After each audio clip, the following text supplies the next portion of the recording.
আজও কালকের পাত্রে সোনা রাখা আছে। এত সোনা কোত্থেকে পায় সাপটা কে জানে।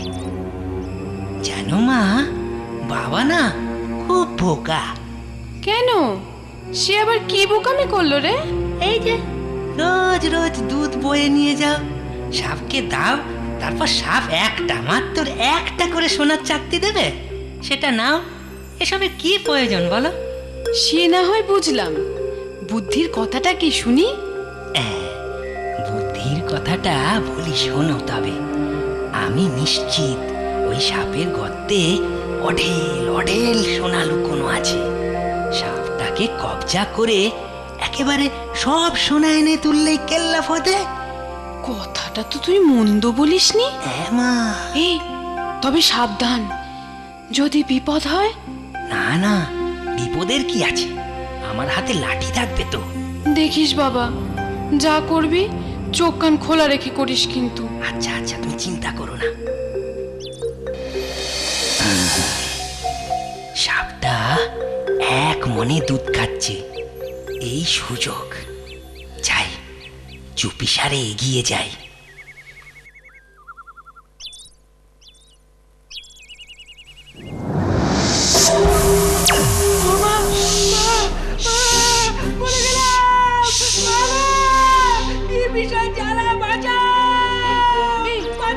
রতনের গলা মনে হচ্ছে।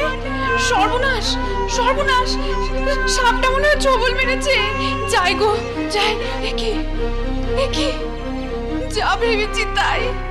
ও আমার রতন, এই কথা বল, কথা বল বাবা। ওঠ ওঠ ওঠ রতন, কথা বল, কথা বল।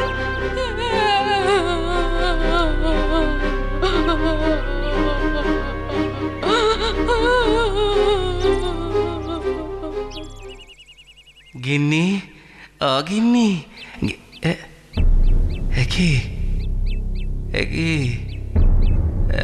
রতনের কি হয়েছে? কি হয়েছে রতনের? কি করে হলো? লোভের ফল গো, লোভের ফল। বুঝেছি বুঝেছি, আর বলতে হবে না। ধন রত্নের লোভে তুমি তোমার ছেলে রতনকে হারালে গিন্নি। যাই যাই যাই, আমি একবার সে স্থানে যাই, দেখি দেখি কি করতে পারি। মা, মা মনসা, দয়া কর, দয়া করো স্বপ্ন দেবতা, দয়া করো আমায়।